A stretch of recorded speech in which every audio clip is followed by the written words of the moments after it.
السلام علیکم ورحمۃ اللہ وبرکاتہ۔ ریڈیو قطر آپ سے مخاطب ہے۔ سیف الرحمان سے آج کا پہلا نشریہ سماعت فرمائیے۔ ابتدا میں پیش خدمت ہے اہم خبروں کا خلاصہ۔ صاحب سمو امیر نے پولیس کالج کے تیسرے بیچ کی تقریب تقسیم اسناد کی سرپرستی فرمائی ہے۔ وزیر اعظم و وزیر داخلہ نے کہا ہے کہ پولیس کالج سے فارغ التحصیل ہونے والے سیکیورٹی کے شعبے میں ایک بہترین اضافہ ہے۔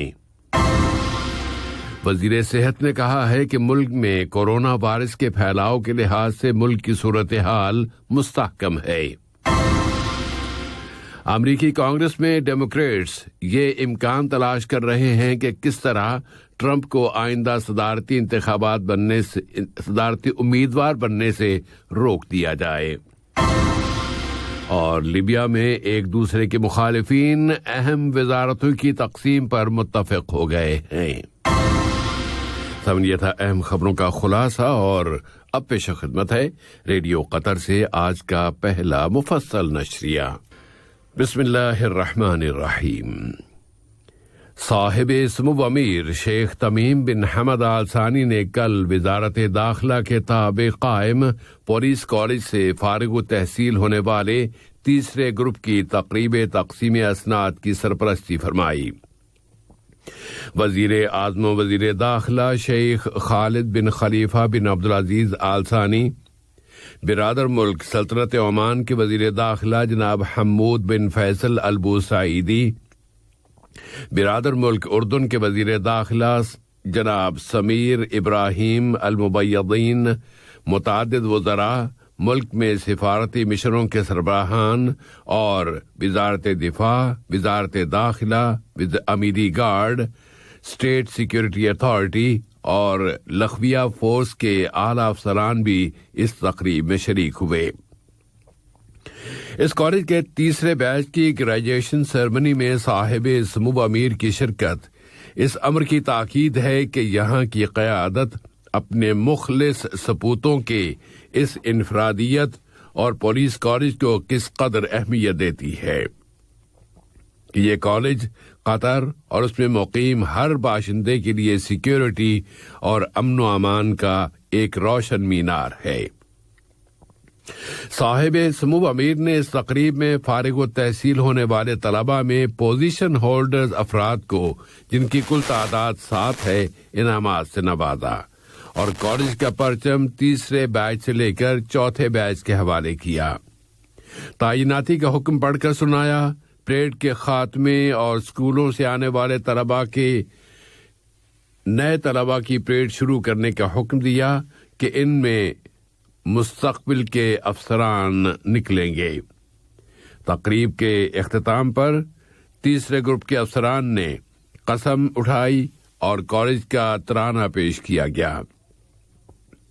کل کا دن وطن کے عظیم دنوں میں سے ایک دن تھا کہ اس تقریب میں صاحب سمو امیر کی شرکت فخر و اعتزاز کی باعث بنی اور حصول اسناد کی یہ تقریب ایک مرحلے کا اختتام ہوا اور ابھی تو بہت طویل سفر طے کرنا باقی ہے۔ وزیر اعظم و وزیر داخلہ شیخ خالد بن خلیفہ بن عبدالعزیز آل ثانی نے اپنے ایک ٹویٹ پیغام میں پولیس کالج سے فارغ التحصیل ہونے والے تیسرے بیچ کے طلباء کو مبارکباد دیتے ہوئے لکھا ہے کہ یہ افراد سیکیورٹی کے شعبے میں ایک بہترین اضافہ ہے۔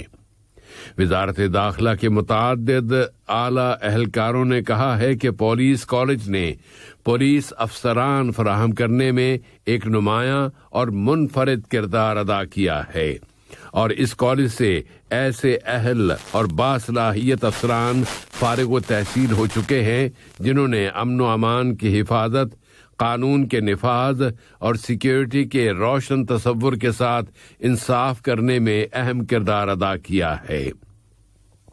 ان اہلکاروں نے کہا ہے کہ اس کالج کی بہت بڑی کوششیں ہیں جو بہت قابل تعریف ہیں، اور یہ کالج اب تو عالمی سطح کے کالجوں اور اکیڈمیز میں شمار کیا جاتا ہے۔ صاحب اسمو امیر شیخ تمیم بن حمد آل ثانی سے آسٹریلیا میں واقع پولیس ٹریننگ انسٹیٹیوٹ میں برادر ملک سلطنت عمان کے وزیر داخلہ جناب حمود بن فیصل البوسعیدی اور برادر ملک اردن کے وزیر داخلہ جناب سمیر ابراہیم المویدین نے الگ الگ ملاقات کی۔ وہ دونوں وزراء بطور خاص پولیس کالج کی تقریب تقسیم اسناد میں شرکت کے لیے دوحہ تشریف لائے ہیں۔ وزیر اعظم و وزیر داخلہ شیخ خالد بن خلیفہ بن عبدالعزیز آل ثانی بھی کل کی ان دونوں ملاقاتوں میں شریک تھے۔ کورونا وائرس کا مقابلہ کرنے میں قطر کی کامیابیاں جاری ہیں۔ وزیر صحت عامہ ڈاکٹر حنان محمد الکواری نے کہا ہے کہ قطر گزشتہ کئی ہفتوں سے کورونا وائرس کے پھیلاؤ کے لحاظ سے استحکام کی حالت میں ہے اور اسے اس وائرس کی دوسری لہر کا سامنا نہیں کرنا پڑا۔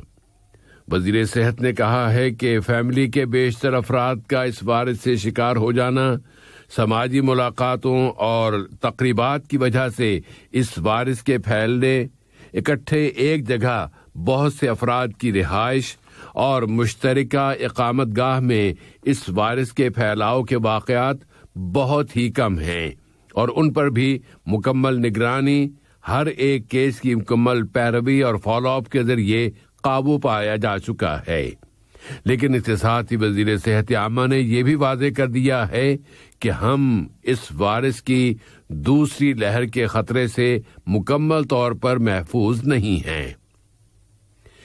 اس اثناء میں وزارت صحت عامہ نے اعلان کیا ہے کہ ملک میں کورونا وائرس کے نئے اور مصدقہ 251 کیسز رجسٹر ہوئے ہیں اور مزید 121 بیمار اب صحت یاب ہو گئے ہیں۔ اس طرح ملک میں اس وبا سے شفا پانے والوں کی مجموعی تعداد اب 1,44,740 ہو گئی ہے۔ اس عالمی وبا پر قابو پانے کے لیے قطر کی اب تک کی کامیابیاں اور ویکسینیشن کی بڑی اور کامیاب مہم کے ساتھ ہی اب وزارت اوقاف و اسلامی امور نے اعلان کر دیا ہے کہ آج اتوار کے روز سے ملک میں تعلیم قرآن کے متعدد مراکز میں تعلیمی سلسلہ پھر سے شروع کیا جا رہا ہے اور 50% تک طلباء ان مراکز میں جا سکیں گے۔ اور اگلی خبر بھی قطر کی کامیابیوں کا ایک تسلسل ہے اور وہ یہ کہ فٹ بال کلبوں کے چوتھے ورلڈ کپ 2020 کے مقابلوں کی انتظامیہ کمیٹی نے اعلان کر دیا ہے کہ وہ اگلے ماہ فروری کی 4 تاریخ سے 21 فروری تک کلبوں کے اس ورلڈ کپ کے مقابلے کرانے کے لیے پوری طرح تیار ہے۔ اور کورونا وبا کے پوری دنیا کی سطح پر پھیلنے کے بارے میں اطلاعات یہ ہیں کہ اس وقت تک ساری دنیا میں اس وائرس سے متاثر ہو جانے والوں کی تعداد 97,770,000 ہو گئی ہے اور اب تک کورونا کی وجہ سے وفات پانے والوں کی تعداد 2,106,000 ہو چکی ہے۔ چین میں ساری دنیا میں پہلی مرتبہ پبلک کو الگ تھلگ کر دینے کا عملی مظاہرہ کیا گیا تھا اور اب اس کو 1 سال گزر جانے کے بعد کی صورتحال میں بتایا گیا ہے کہ وہاں کووڈ-19 سے متاثر ہونے والوں کی تعداد میں معمولی اضافہ ہوا ہے۔ واضح رہے کہ چینی شہر ووہان کی آبادی کو سب سے پہلے ساری دنیا سے کاٹ کر الگ تھلگ کر دیا گیا تھا کہ وہاں سب سے پہلے سن 2019 کے اواخر میں یہ وائرس نمودار ہوا تھا۔ ادھر برطانیہ کے وزیر اعظم بورس جانسن نے کہا ہے کہ ان کے ملک میں پھیل جانے والی وائرس کی نئی شکل کچھ شواہد اور ثبوتوں سے یہ بتا رہے ہیں کہ یہ زیادہ ہلاکت خیز ثابت ہو سکتی ہے۔ اور برطانیہ سے اگر امریکہ چلیں تو وہاں وائٹ ہاؤس کے مشیر اور وباؤں کے ماہرین میں سب سے اعلیٰ پوزیشن رکھنے والی اہلکار اینٹونی فاؤچی نے کہا ہے کہ جانسن اینڈ جانسن کمپنی کی جو ویکسین تیاری کے مرحلے میں ہے اس کی امپروومنٹ کے لیے یہ کمپنی کوشاں ہے، تو اگلے 2 ہفتوں کے اندر اندر اس ویکسین کی منظوری بھی منظر عام پر آ جائے گی۔ قطر کے سرمایہ سے ایک عالمی پروگرام کا آغاز کر دیا گیا ہے جس کا مقصد آسان اہداف اور ٹارگٹس کے خلاف دہشت گردی کے خطرات کی روک تھام ہے۔ قطر دہشت گردی کی روک تھام سے متعلق اقوام متحدہ کے دفتر کے ساتھ تعاون میں ہم آہنگی کے ذریعے عالمی اسٹریٹجک پارٹنر کے ساتھ مضبوط شراکت کا ایک حصہ بنے ہوئے ہے۔ دہشت گردی کی روک تھام کے لیے وہ مسلسل کوشاں ہے۔ اقوام متحدہ میں قطری مستقل مندوب الشیخہ علیہ احمد بن سیف آل ثانی نے کہا ہے کہ قطر دہشت گردی کا مقابلہ کرنے کی ذمہ داری سے بخوبی آگاہ ہے اور وہ دہشت گردی کے خطرات کی روک تھام اور ان کے خاتمے کے لیے ایک جامع اسلوب پر عمل پیرا ہے۔ اس ضمن میں قطر نے اپنی مہارتوں اور صلاحیتوں میں اس قدر اضافہ کر لیا ہے کہ وہ اس خطرناک رویے اور اس عمل کے ساتھ نمٹ سکتا ہے اور دوحہ عالمی دہشت گردی کے مقابلے کے لیے بین الاقوامی تعاون کو مزید فروغ دینے میں حصہ لینے کے لیے تیار ہے۔ اب امریکہ چلتے ہیں جہاں صدر جو بائیڈن نے کینیڈا اور میکسیکو سے غیر ملکی رہنماؤں اور قائدین کے ساتھ رابطوں کا آغاز کر دیا ہے۔ امریکی کانگریس میں ڈیموکریٹک پارٹی کے ممبران امریکی آئین کی 14ویں ترمیم کو استعمال کرنے کا جائزہ لے رہے ہیں کہ کیا اس ترمیم کے ذریعے سابق صدر ڈونلڈ ٹرمپ کو ایک مرتبہ پھر صدارتی امیدوار بننے سے روکا جا سکتا ہے یا نہیں۔ رائٹرز نیوز ایجنسی نے رائے عامہ کا ایک جائزہ پیش کیا ہے جس میں بتایا گیا ہے کہ 51% امریکی شہری یہ سمجھتے ہیں کہ ٹرمپ کو اس جرم میں قصوروار ٹھہرایا جانا ضروری ہے کہ انہوں نے کانگریس کی عمارت پر چڑھائی کرنے کے لیے لوگوں کو ابھارا تھا۔ لیکن دوسری جانب ریپبلکن پارٹی کے نمائندوں پر مشتمل حزب اختلاف اس کی سخت مخالفت کر رہی ہے۔ سابق صدر ٹرمپ کے خلاف لگائے جانے والا اکلوتا الزام یہ ہے کہ انہوں نے رواں مہینے جنوری کی 16 تاریخ کو اپنے حامیوں کو کانگریس کی عمارت پر چڑھائی کے لیے ابھارتے ہوئے دراصل بغاوت پر ابھارا تھا تاکہ امریکی قانون ساز امریکی انتخابات میں جو بائیڈن کی کامیابی کی تصدیق نہ کر سکیں۔ اب اگر تو اس امپیچمنٹ یا مواخذے میں سابق صدر قصوروار مانے جاتے ہیں تو پھر وہ آئندہ کبھی بھی صدارتی امیدوار نہیں بن سکیں گے۔ ڈیموکریٹس کو سینٹ میں بہت معمولی اکثریت حاصل ہے اور ٹرمپ کو قصوروار ٹھہرانے کے لیے 2/3 ممبران کی حمایت لازمی ہے۔ اس کا مطلب یہ ہوا کہ ریپبلکن پارٹی کے بہت سے سینیٹرز اگر اس مواخذے میں ڈیموکریٹس کی حمایت کر دیں تو ہی ٹرمپ کو قصوروار ثابت کیا جا سکتا ہے۔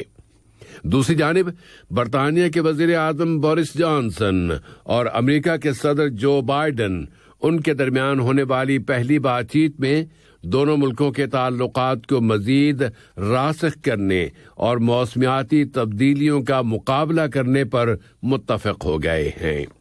بورس جانسن نے جو بائیڈن کو امریکہ کا صدر بننے کی مبارکباد دی ہے اور دونوں رہنماؤں نے اس ٹیلی فونک رابطے میں کہا ہے کہ وہ ان کے ملکوں کے درمیان بہت مضبوط اتحاد دیکھنے کے خواہش مند ہیں۔ لیبیا کے حوالے سے خبر یہ ہے کہ وہاں کے پارلیمنٹ اور اسٹیٹ سپریم کونسل مراکش کے شہر بزنیقہ میں ہونے والے اپنے ایک اجلاس میں لیبیا کے 3 صوبوں میں اہم وزارتوں کی تقسیم پر متفق ہو گئے ہیں۔ دونوں فریق اس امر پر بھی متفق ہیں کہ چھوٹی تشکیل دی جائیں جو ان اہم وزارتوں میں تعیناتی کے ناموں کا فیصلہ کرنے کے اقدامات کریں۔ لیبیا سے اب عراق چلتے ہیں، جہاں گزشتہ رات الحشد الشعبی یعنی عوامی جتھا فورس کے 11 عناصر بغداد کے شمال میں داعش کی طرف سے لگائی گئی ایک کمین گاہ کے ذریعے ہلاک کر دیے گئے۔ اس قتل کا اعلان خود الحشد الشعبی کی سیکیورٹی کے ایک ذریعے نے کیا ہے۔ عراقی شہر تکریت کے مشرق میں ہلکے ہتھیاروں سے رات کے وقت ان عناصر کو قتل کر دیا گیا۔ واضح رہے کہ یہ شہر تکریت ریاست صلاح الدین کا دارالحکومت ہے۔ عراق کے دارالحکومت بغداد میں 2 روز قبل 2 خودکش حملوں میں 32 سول باشندے قتل کر دیے گئے تھے۔ اور آج کے اس نشریے کی آخری خبر یہ ہے کہ امریکی قومی سلامتی کی ترجمان نے اعلان کیا ہے کہ ان کا ملک ان کے بقول ایران سے آنے والی دھمکیوں کو مسترد کرتا ہے۔ ترجمان نے کہا ہے کہ امریکہ اپنے دوستوں اور اپنے پارٹنرز کے ساتھ مل کر ایران کے اثر و نفوذ کا مقابلہ کرے گا۔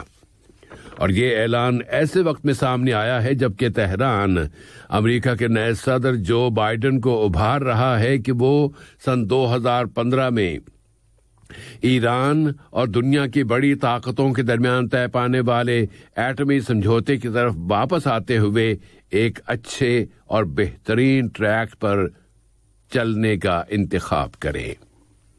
آج کا یہ نشریہ ختم ہونے سے قبل اہم خبروں کا خلاصہ ایک مرتبہ پھر پیش خدمت ہے۔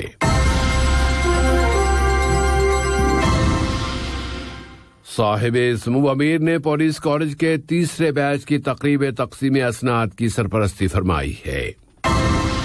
وزیر اعظم و وزیر داخلہ نے کہا ہے کہ پولیس کالج سے فارغ التحصیل ہونے والے سیکیورٹی کے شعبے میں ایک بہترین اضافہ ہے۔ وزیر صحت نے کہا ہے کہ ملک میں کورونا وائرس کے پھیلاؤ کے لحاظ سے ملک کی صورتحال مستحکم ہے۔ امریکی کانگریس میں ڈیموکریٹس یہ امکان تلاش کر رہے ہیں کہ کسی طرح ٹرمپ کو آئندہ صدارتی انتخابات میں امیدوار بننے سے روکا جا سکے۔